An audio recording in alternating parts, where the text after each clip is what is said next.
سینا لے جا کر کے اسے آگ میں پھینک دیا اور یہ ثابت کر دیا کہ جانور بھی حسین سے محبت کرتے ہیں. جانور ہو یا انسان یہ سب حسینی ہے، یزیدی نہیں. آج یزیدیوں کا نام کہاں موجود ہے؟ کیا کوئی اپنے بچے کا نام یزید رکھنا پسند کرے گا؟ کیا کوئی اپنے بچے کا نام ولید بن عقبہ رکھنا پسند کرے گا؟ کیا کوئی اپنے بچے کا نام عبید اللہ رکھنا پسند کرے گا؟ عبید بن زیاد رکھنا پسند کرے گا؟ کیوں؟ کیونکہ یہ یزیدی لوگ تھے جو کہ امام حسین کے گھرانے کا قتل کیے تھے. جب سارے لوگ پانی پیے تو حضرت حور نے امام حسین کے قریب جا کر کے پوچھا، حضور یزید آپ کو قتل کر دے گا، آپ کہو تو میں اپنی سلطنت سے ہتھیاریں منگوا لوں. تو امام حسین نے کہا، میں یہاں جنگ کرنے نہیں آیا ہوں، میں امن کے لیے آیا ہوں اور میں استقامت چاہتا ہوں. پھر رب نے قرآن میں فرمایا، وَبَشِّرِ الصَّابِرِينَ، بے شک انہیں خوشخبری سنا دو، جنت کی بشارت سنا دو جو صبر کے ساتھ ہے، جو صبر کے ساتھ ہے، جنت کی بشارت سنا دو. جب ایک محرم بیتا گیا کچھ یزید آئے، پھر دوسرے محرم کو کچھ یزید آئے، تیسرے محرم کو کچھ یزید آئے، چوتھے محرم کو، ایسے کرتے کرتے 72,000 یزید آ گئے. اور وہ ناپاک یزید پلید وہ بھی آ گیا. آ کر کے چھٹے محرم کو اس نے جنگ شروع کی. جو حضرت حور کی بیوی تھی انہیں گھوڑے پر لے جا کر، اپنے گھوڑے سے جا کر حور کی جو بیوی تھی، حضرت حور کی جو زوجہ تھی، ان کے بالوں کو پکڑ کر اٹھا کر کے پھینکا اور ان کے سینے میں لگاتار 3 بار نیزے مارے گئے. 3 بار اس خاتون کے سینے پر نیزے مارے گئے جو حسین ابن علی کے ساتھ تھی. اور اتنا ہی نہیں کیا یزیدیوں نے، 3 بار نیزے مار کر کے ان کے جسم کو، سارے جسم کے حصوں کو تلوار سے پھاڑ ڈالا، ان کے ٹکڑے ٹکڑے کر دیے. پھر حضرت حور نے صبر کا دامن تھامے رکھا، کہا کچھ بھی ہو جائے مر جاؤں گا لیکن حسین کا دامن نہ چھوڑوں گا. جب حضرت حور کہنے لگے حسین ابن علی سے لڑنا ہے تو پہلے میرے بچوں سے لڑ کے بتاؤ.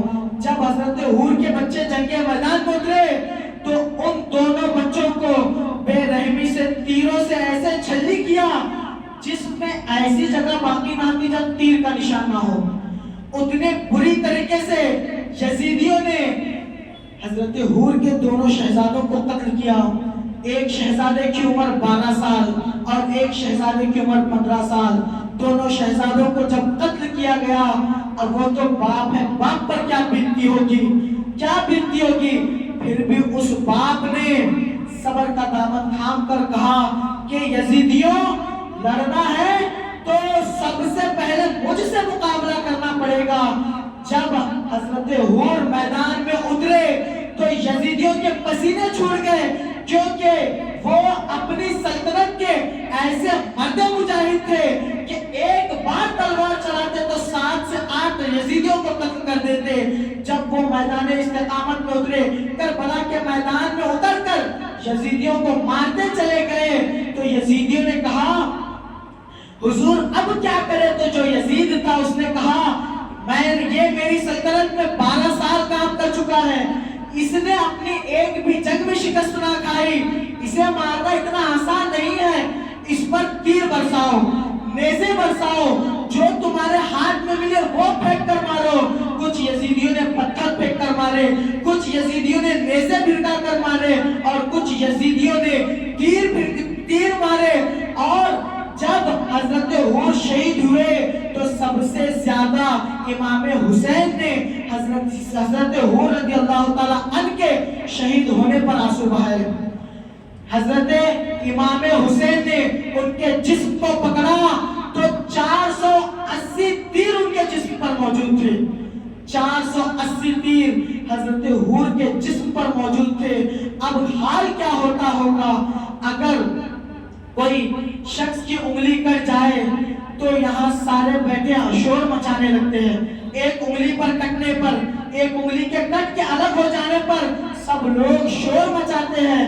لیکن یہ وہ کون سا گھرانہ ہے جو خاطر اپنی بیوی کو قتل ہوتے دیکھا، اپنے بچوں کو شہادت پاتے دیکھا، حتیٰ کہ امام حسین کے خاطر اپنے جسم پہ 480 تیر تک کھائے، 480 تیر 55 نیزوں سے ان پر وار کیا گیا۔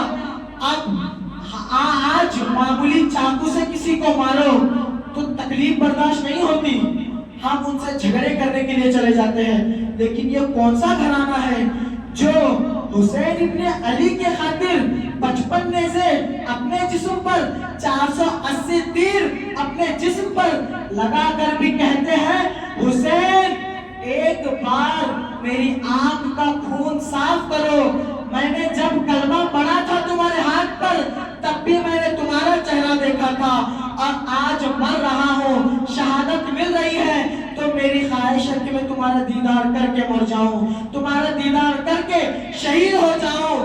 یہ استقامت کا میدان تھا، اور آج ہمارے نوجوان کہاں نکلے ہیں؟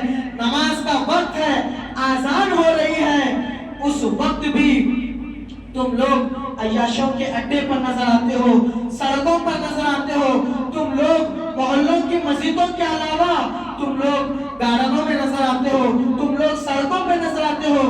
مسلمانوں کی فطرت یہ نہیں ہے۔ آج ہر سوشل میڈیا پر تم دیکھو تو سب سے زیادہ جس قوم کو ٹارگٹ کیا جا رہا ہے وہ قوم مسلم ہے، قوم مسلم ہے۔ وہ ناپاک لوگ تمہیں بتا رہے ہیں کہ اے مسلمانوں، تمہاری تاریخ یہ نہیں ہے کہ تم لوگ عیاشوں کے اڈے پر بیٹھو، تمہاری تاریخ یہ نہیں ہے، تمہارے اسلاف کی سیرت یہ نہیں ہے کہ تم مسجدوں کو خالی رکھو، تمہارے اسلاف کی سیرت تو یہ ہے ٹل نہ سکتے تھے جب جنگ میں اڑ جاتے تھے، پاؤں شیروں کے بھی میدان سے اکڑ جاتے تھے، حد سے سرکش ہوا کوئی، ہم سے سرکش ہوا کوئی تو حد سے بگڑ جاتے تھے، دیکھ کیا چیز ہے ہم جو توپ سے بھی لڑ جاتے تھے۔ عزیزان گرامی وقار، آج مسلمانوں کی تاریخ یہ ہے، آج تم لوگوں نے اپنی تاریخ کو بھلا کر کن شیطانوں کے پیچھے لگے ہیں؟ یزیدی کام کر رہے ہو، شرم نہیں آتی؟ پتا ہے یہ گناہ ہے، اگر بندہ گناہ پتا ہے کہ جھوٹ بولنا گناہ ہے، معلوم رکھ کر بھی جھوٹ بولے تو کفر میں مبتلا ہو جاتا ہے۔ حضور نے فرمایا جب اس کی موت آتی ہے تو وہ کفر کی حالت میں مر جاتا ہے۔ زنا کرنا گناہ ہے، معلوم رکھ کر زنا کر رہا ہے، گویا کہ اس نے کفر کیا، اس کی موت ہوگی تو کفر پر ہوگی۔ آج پتا ہے تاریخ امام حسین کی پڑھ چکے، ساری تاریخ پڑھ چکے، ان کے اسلاف کی تاریخ پڑھ چکے، ان کا استقامت کا واقعہ پڑھ چکے، پھر بھی آج یزیدیوں والے کام۔ لوگوں کو یہ پتا نہیں مسجد کی، محلے کی مسجد کا کلر کون سا ہے، مسجد میں کتنے طاعت خانے ہیں، کچھ پتا نہیں، لیکن انہوں نے یزیدیوں کے طریقے اپنائے، اور جو جمعہ سے جمعہ نماز کو آئے اس کے آنگ میں امام حسین تشریف لاتے ہیں۔ ارے حضور غوث پاک وہ تو امام حسن اور حسین کے بیٹے ہیں، امام حسن اور حسین کی اولاد ہے، ماں کی طرف سے حسینی سید، باپ کی طرف سے حسینی سید۔ جب ان کے خواب میں ان کے والد تشریف نہ لائے تو آج تم لوگ 8 دن میں ایک نماز پڑھ کر کیا ثابت کرنا چاہتے ہو کہ تم کتنے بڑے جنتی ہو؟ تمہارے سے آ کر امام حسین ملاقات کریں گے، تمنا ہوتی ہے کہ ان کا دیدار بھی ہو جائے، لیکن دل سیاہ ہے، کہاں سے دیدار ہوگا؟ تمنا ہوتی ہے ان کا دیدار ہو جائے، لیکن دل سیاہ ہے، کہاں سے دیدار ہوگا؟ اگر ان کا دیدار کرنا ہے تو پہلے استقامت کر کے دیکھ لو۔ آج ہم ایک ناشتے پر صبر نہیں کرتے، امام حسین کا سارا گھرانہ کٹ گیا، کربلا میں نماز نہ چھوڑی، گھر کٹ گیا، ان کے بیٹے قتل کیے گئے، بھتیجے کو کاٹا گیا، بھائیوں کو قتل کیا گیا، آخری امام حسین نے اپنے گھر کے خواتین کو بیوہ ہوتے دیکھا، انہیں قیدی بنتے دیکھا، اس وقت بھی انہوں نے کہا کہ مجھے نماز پڑھنا ہے۔ آسان نہیں تھا یزیدیوں کے لیے کہ وہ امام حسین کو قتل کر دے، آسان نہیں تھا، جب بھی وہ میدان میں جاتے تھے وہ شیر خدا نظر آتے تھے. حضرت علی کی طرح ان کا جذبہ تھا. جب بھی وہ تلوار گھماتے حضرت علی کی طرح ان کے ہاتھ میں ذوالفقار لہراتی. جب وہ ایک طرف سے دوسری طرف پہنچتے تو ایسا دکھتا کہ ذوالفقار چل نہیں رہی یا اڑ رہی ہے. امام حسین کے ہاتھ میں ذوالفقار اتنی خطرناک طریقے سے چلتی، لیکن امام حسین نے استقامت کر کے نماز کے وقت امام حسین کو قتل کیا گیا. ورنہ کوئی مرد کلندر ایسا پیدا ہی نہیں ہوا جو امام حسین کے مقابل میں آ جائے، امام حسین کے مقابل میں آ کر کے لڑے.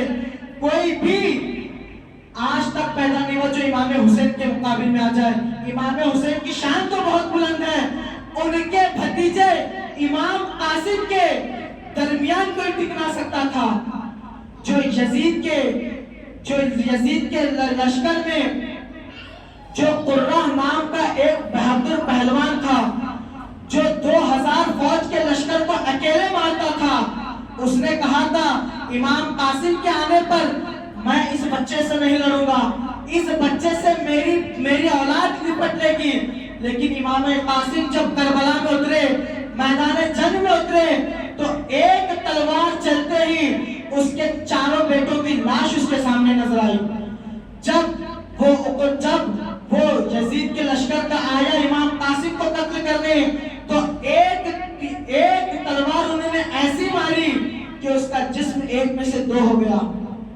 امام قاسم جو کہ امام حسین کے بھتیجے، ان کی ٹکر کا کوئی انسان آج تک پیدا نہیں ہوا، تو تم آج امام حسین کے نام پر ناپاک جنوں کے وسوسوں میں آ کر جو کام کرتے ہو اور کہتے ہو اپنے آپ کو حسینی ہو. اور ایک بات یہ بھی سن لو کہ جو یہ کام کرے آج وہ اس کام سے استغفار کر لے، توبہ کر لے، آگے اس کام کی طرف رغبت نہ کرے. پتا ہے وہ کام کرنا حرام ہے، پھر بھی کر رہا ہے تو گویا کہ اس نے کفر کیا. اب کفر کی سزا کیا ہے؟ اب کو کافر کی کوئی عبادت قبول نہیں، کافر کا کوئی روزہ قبول نہیں، کافر کا کوئی حج قبول نہیں، ان کا صدقہ قبول نہیں، ان کی زکات قبول نہیں. اور نماز، روزہ، حج، زکات، صدقہ یہ مسلمانوں پر فرض ہے. اب مسلمان کون؟ جو ایمان لائے. رب نے قرآن میں فرما دیا پہلے پارے میں، یؤمنون بالغیب، یہ وہ لوگ ہیں جو غیب پر ایمان رکھتے ہیں. آج تمہاری محلوں کی مسجدوں میں جا کر کے دیکھ لو، کیا تمہیں اللہ تعالیٰ کی کوئی تصویر نظر آتی ہے؟ کیا تمہیں سلام پڑھنے کے لیے حضور کی تصویر کی ضرورت ہے؟ یہ کیسا عجیب ایمان ہے. جب حضور نے صحابہ سے پوچھا تھا اے میرے صحابہ بتاؤ عجیب ایمان کس کا ہے، تو صحابہ نے کہا تھا کہ حضور نبیوں کا بڑا عجیب ایمان ہوتا ہے.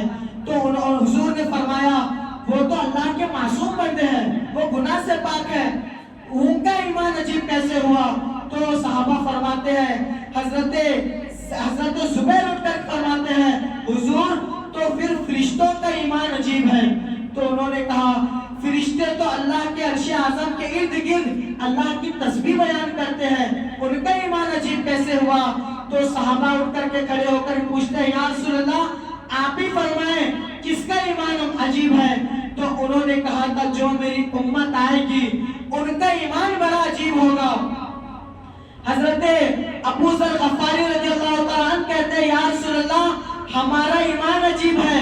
تو حضور نے کہا کہ تم لوگوں نے میرا دیدار کیا ہے تو تمہارا ایمان عجیب کیسے ہوا؟ تو حضرت زید بن حارث اٹھ کر فرماتے ہیں آپ ہی بتا دیجئے کس کا ایمان عجیب ہے. تو حضور نے 1450 سال پہلے فرما دیا کہ جو میری امت آئے گی ان کا ایمان عجیب ہوگا. پھر رب کی طرف سے وحی نازل ہوئی، قرآن پاک کی آیت آئی یؤمنون بالغیب، یہ وہ لوگ ہیں جو غیب پر ایمان رکھتے ہیں. تم لوگ آج اپنی تاریخ بھول گئے، اپنے اسلاف بھول گئے، اپنی شریعت اور اپنے طریقے بھول گئے، اور آج تم یزیدیوں کے طریقے اپنا کر کے کہتے ہو کہ یہ حسینیوں کے طریقے ہیں. اب سنو حسینیوں کے طریقے کیا ہے؟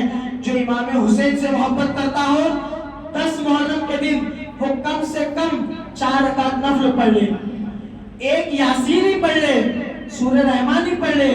سب سے چھوٹی سورت سورہ اخلاص جس کے 3 مرتبہ پڑھنے پر 1 قرآن کا ثواب ملتا ہے وہی پڑھ لے. حسینی ہونے کا دعویٰ کرتے ہو اور یزیدیوں کے کام کرتے ہو, شرم نہیں آتی؟ بے حیائی ہو, بے حیا. آج ہمارے جسم, آج ہم سارے بے حیا ہو گئے. ہمارا ایمان کہاں گیا؟ آج بے حیائی, بدکاری, جھوٹ بولتے ہوئے شرم نہیں آتی؟ اور کہتے ہو ہم حضور کے سچے غلام ہیں, امام حسین کے چاہنے والے ہیں. امام حسین کے چاہنے والے تو وہ تھے جنہوں نے میدان کربلا میں اپنی بیوی کو شہادت پاتے دیکھا, بچوں کو شہید ہوتے دیکھا.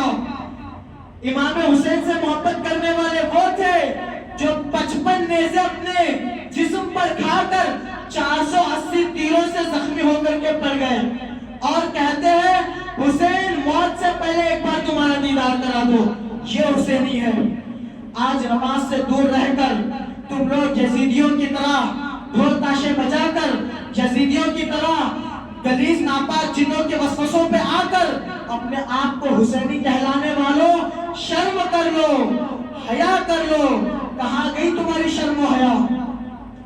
مرنے کے بعد کیا منہ دکھاؤ گے؟ مرنے کے بعد تم سے یہ پوچھا نہیں جائے گا کہ تم کس نبی کو مانتے تھے, یہ پوچھا جائے گا ما کنت تقول فی حق ھذا الرجل. پتہ ان کے بارے میں کیا عقیدہ رکھتا تھا, کیا کہو گے؟ میں تو ان کا سچا عاشق تھا اور یزیدیوں کے کام دنیا میں کرتا تھا. حضور جب قبر میں مسلمان کے آئیں گے تو منہ پھیر لیں گے. فرشتے پوچھیں گے آقا آپ نے منہ کیوں پھیرا؟ تو حضور فرمائیں گے یہ دنیا میں جسے پسند کرتا تھا آج قبر میں وہی آ کے اس کی مغفرت فرمائے, وہی آ کر کے اس کی مغفرت فرمائے. حضور کے علاوہ ہمیں بچانے والا کون ہے؟ کون ہے حضور کے علاوہ بچانے والا؟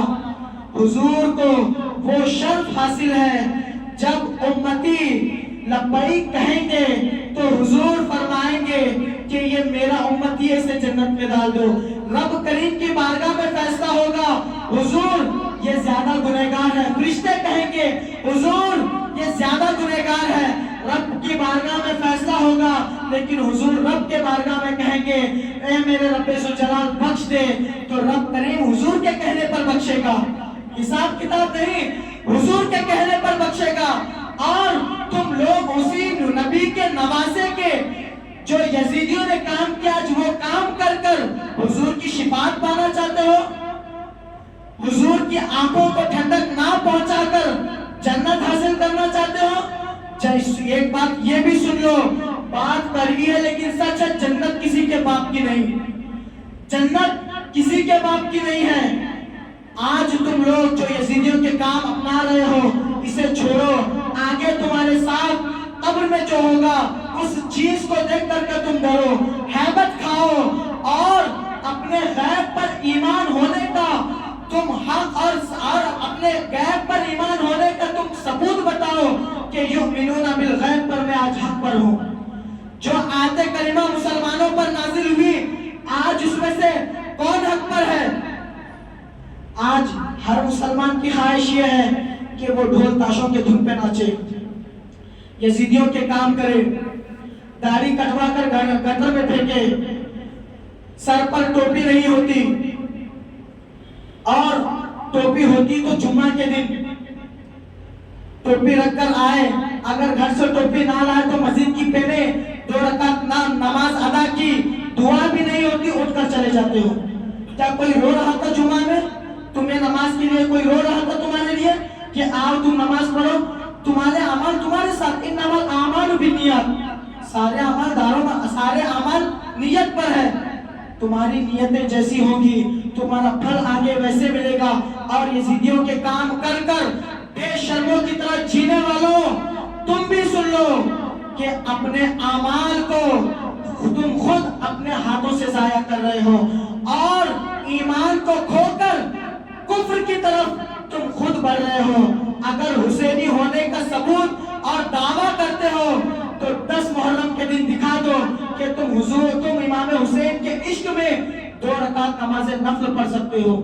نماز نفل نہیں تو نہیں, سورہ اخلاص پڑھ سکتے ہو, 3 مرتبہ پڑھنے پر قرآن کا ثواب ہے. اللہ پاک کی بارگاہ میں دعا ہے میرے کہنے سننے سے زیادہ عمل کی توفیق عطا فرمائے. میں نے جو حق کہا، سچ کہا اور جو صحیح کہا یہ سب میری رب کی طرف سے تھا. میرے بولنے میں جو کمیاں ہوئی، جو خامیاں آئیں، یہ سب میری طرف سے تھی. میں آپ لوگوں کو گواہ بنا کر توبہ کرتا ہوں. استغفر اللہ ربی من کل ذنب واتوب الیہ وآخر دعوانا ان الحمد للہ رب العالمین. السلام علیکم ورحمۃ اللہ وبرکاتہ. جو حضرات سنت میں پڑھے حضرات سنت پڑھ لیجیے.